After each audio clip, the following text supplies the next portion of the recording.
Don't worry, be wait. దేవుడు ఎవరిని వదలడు, అందరి లెక్కలు తేలుస్తాడు. ఇది శాంపుల్ మాత్రమే. ఎవరైతే ఆ దేవదేవుడు వెంకటేశ్వర స్వామితో పెట్టుకున్నారో, తిరుమల లడ్డూ ప్రసాదంపై విష ప్రచారం ఎవరైతే చేశారో, తిరుమల లడ్డూ ప్రసాదంపై విష ప్రచారం చేయటం వల్ల ఎవరికైతే వెనకాల లాభం ఉంటుందో, వ్యక్తిగతంగా ఎవరికైతే లబ్ధి చేకూరుతుందో, వాళ్ళందరికీ కూడా దేవుడు సరైన లెక్కలు తేలుస్తాడు. అందరి లెక్కలు కూడా సరిచేస్తాడు. ఎందుకంటే నిన్న బిఆర్ నాయుడు గారి యొక్క సోషల్ మీడియాలో వైరల్ అవుతున్న వీడియోలు పుంకాలుగా మీ అందరికీ కూడా నేను కూడా వీడియో పెట్టడం జరిగింది. బిఆర్ నాయుడు గారు ప్రెస్ మీట్ పెట్టి ఆయన మాట్లాడుతున్న తీరు చూస్తుంటే నిజంగా ఈ వ్యక్తికి ఇంకా కూడా ప్రాయశ్చిత్తం కలగలేదా?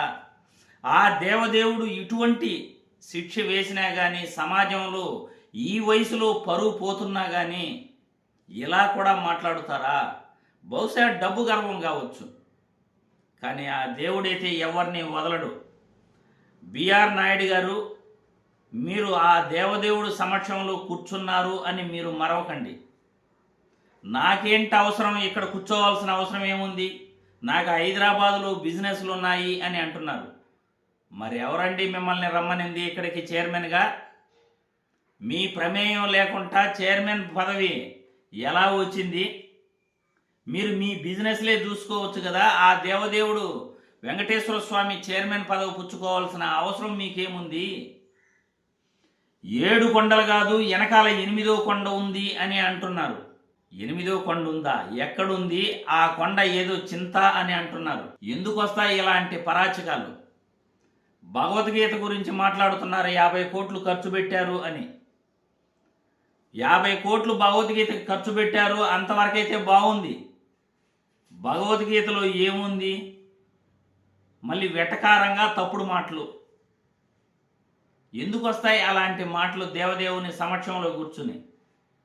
భగవద్గీత అంటే హిందువులందరికీ కూడా పవిత్ర గ్రంథం. గీతా సారాంశాన్ని బట్టే హిందువులంతా కూడా ముందుకెళ్తుంటారు అని తెలిసి కూడా భగవద్గీత పైన కామెంట్లు చేయటం మంచిది కాదు అని నేను ఈ వీడియో ద్వారా బిఆర్ నాయుడు గారికి తెలియజేస్తున్నాను.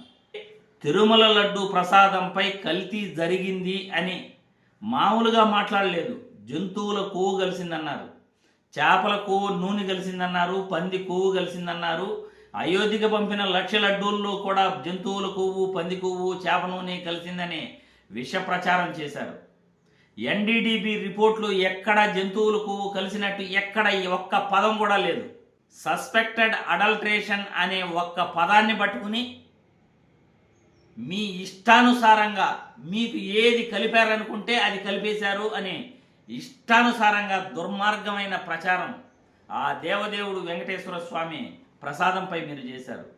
ఆ దేవదేవుడు వెంకటేశ్వర స్వామిని రాజకీయాల్లోకి లాగారు. అంతటితో గమనంలా సిబిఐ సిట్ రిపోర్టు బయట వచ్చిన తర్వాత కూడా అందులో ఉన్న విషయాలని మార్చేస్తూ కల్తీ జరిగింది, బాత్రూమ్ కెమికల్స్ కలిశాయి అని మాట్లాడారు. గత వైసీపీ ప్రభుత్వంలో లడ్డూ ప్రసాదం తిన్నవాళ్ళు ఎవరూ కూడా ఒక్కరు కూడా కంప్లైంట్ చేయలేదు. ఒక్కరు కూడా ఆసుపత్రి పాలవ్వలేదు ఆ లడ్డూ ప్రసాదం తిని. నిజంగా మీరన్నట్లు కల్తీ జరిగి ఉంటే, మీరన్న పదార్థాలు లడ్డూ ప్రసాదంలో కలిసి ఉంటే ఎప్పుడో ఆసుపత్రి పాలయ్యేవాళ్ళు, ఎంతోమంది కంప్లైంట్ చేసేవాళ్ళు. కెమికల్స్ కలిపితే ఖచ్చితంగా వాసన వస్తుంది. అటువంటి వాసన రావటం కానీ, ఎవరైనా ఆసుపత్రి పాలవటం కానీ, ఎవరైనా ఆరోగ్యం మాకు చెడిపోయింది ఈ లడ్డూ ప్రసాదం తిన్న వాళ్ళ అని అన్నవాళ్ళు కానీ, లడ్డూ ప్రసాదం గురించి ఎవరైనా కంప్లైంట్ చేసిన వాళ్ళు కానీ ఎవరైనా ఉన్నారంటే ఒక్కరు కూడా లేరు. అయినా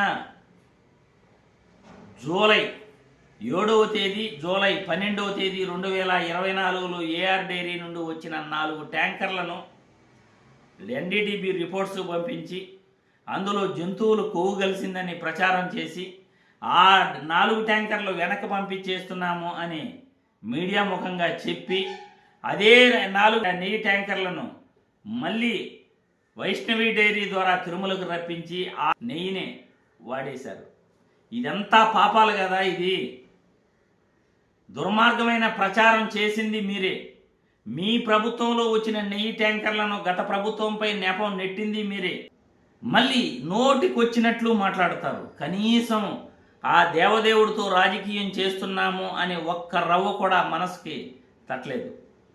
హెరిటేజ్ కంపెనీకి ఇందాపూర్ డైరీకి గల సంబంధాల గురించి బయటపడుతుంటే ఇందాపూర్ డైరీకి అమాంతం నెయ్యి ధర 658 రూపాయలకు పెంచేందుకే ఈ కుట్రలన్నీ జరుగుతున్నాయి అని బాహాటంగా నిజాలు బయటపడుతుంటే అసెంబ్లీలో చర్చకు గడ రాకుండా పారిపోయి హెరిటేజ్ షేర్ మార్కెటింగ్ ధర అమాంతం పడిపోతే కూడా ఇంకా జ్ఞానోదయం కలగట్లే. ఇది జస్ట్ శాంపుల్ మాత్రమే.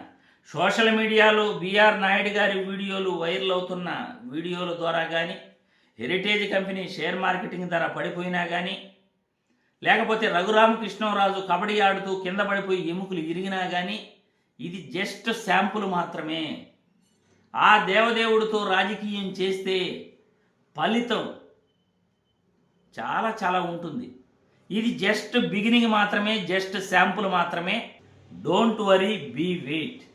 దేవుడు ఎవరిని వదిలిపెట్టడు, అందరి లెక్కలు తేలుస్తాడు. మరి ప్రజలు మీ అభిప్రాయాలను కామెంట్ల రూపంలో తెలియజేయాల్సిందిగా వీడియో ద్వారా కోరుతున్నాను.